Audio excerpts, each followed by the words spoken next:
আসসালামু আলাইকুম সবাইকে ব্লগ অফ বনি চৌধুরী থেকে রামাদান মোবারক সেকেন্ড আজকে হচ্ছে রামাদানের সেকেন্ড ডে।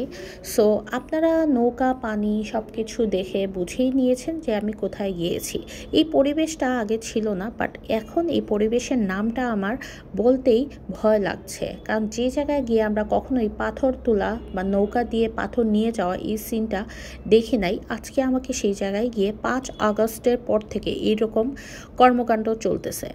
কোথায় আমাদের সেই বিজিবি, পুলিশ প্রশাসন এবং পরিবেশ নিয়ন্ত্রণকারী অভিভাবকরা?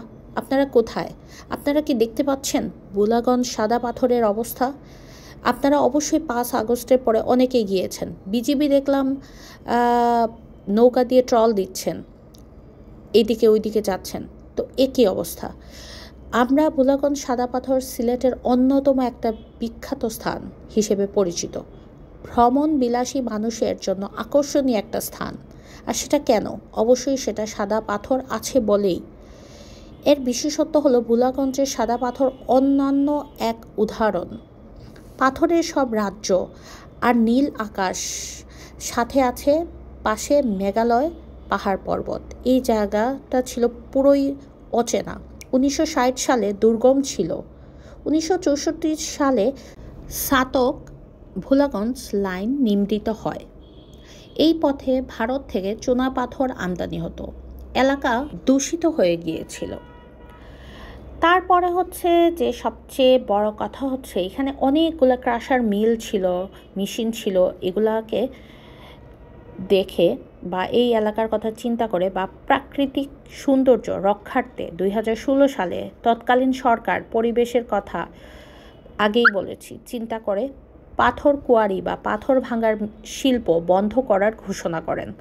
তারপর থেকে ধীরে ধীরে প্রকৃতির অপরূপ লীলাভূমিতে পরিণত হয়, যা বর্তমানে দেশের অন্যতম পর্যটন কেন্দ্র হিসেবে পরিচিত।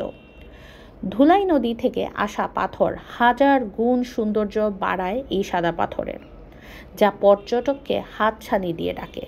তো যাই হোক, আমি যেটা আপনাদের সামনে তুলে ধরতে চেয়েছিলাম সেটা হচ্ছে যে এই পাথর ভাঙা যদি এখনও বন্ধ না হয় তাহলে এই সুন্দর সাদা পাথর আর সুন্দর থাকবে না, আকর্ষণীয় স্থান থাকবে না। বাংলাদেশের অনেক মূল্যবান সম্পদ আমরা ধীরে ধীরে হারাচ্ছি। তো আমি প্রশাসনের দৃষ্টি আকর্ষণ করছি এবং বিজিবি, র্যাব, সকল আইনজীবী প্লাস সকল প্রাকৃতিক পরিবেশ রক্ষার করার মতো অভিভাবককে আমি খুঁজতেছি। আপনারা দৃষ্টি আকর্ষণ করুন আর পরিবেশ বাঁচান।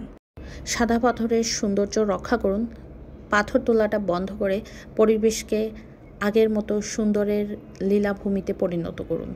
সবাই এগিয়ে না আসলে এই প্রাকৃতিক সম্পদ আমরা রক্ষা করতে পারবো না। 5 আগস্টের পর থেকে দয়া করে সমন্বয়কদেরকেও বলছি, আপনারা এগিয়ে আসুন, দৃষ্টি আকর্ষণ করুন। যাই হোক, রাত হয়ে গেছে, তবুও পাথর তোলা বন্ধ হচ্ছে না।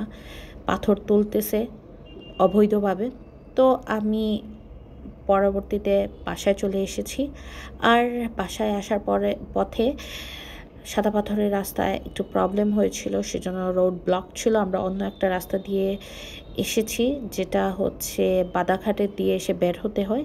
তো যাই হোক, রাস্তাটা ভীষণ সুন্দর ছিল, চারিদিকে গাছ, মাঝখান দিয়ে রাস্তা, সুন্দরই ছিল। তো যাই হোক, আমার ভিডিওটা কেউ পার্সোনালি নেবেন না। পরিবেশ রক্ষার্থে আমি একজন সচেতন নাগরিক হিসেবে এই ভিডিওটা করেছি। তো যাই হোক, ভালো থাকুন, সুস্থ থাকুন। আমার পেজটা বেশি করে লাইক করবেন, সাবস্ক্রাইব করবেন, শেয়ার করে দিবেন, আমার পাশে থাকবেন। আর যেই ভিডিও বা যেই ইনফরমেশন আমি প্রোভাইড করতে চেয়েছি সেটা অবশ্যই প্লিজ আমার পুরো ভিডিওটা দেখে আপনারা সবাই সেটাতে প্রশাসন, আইনজীবী, সচেতন নাগরিক সবাই দৃষ্টি আকর্ষণ করবেন। আসসালামু আলাইকুম।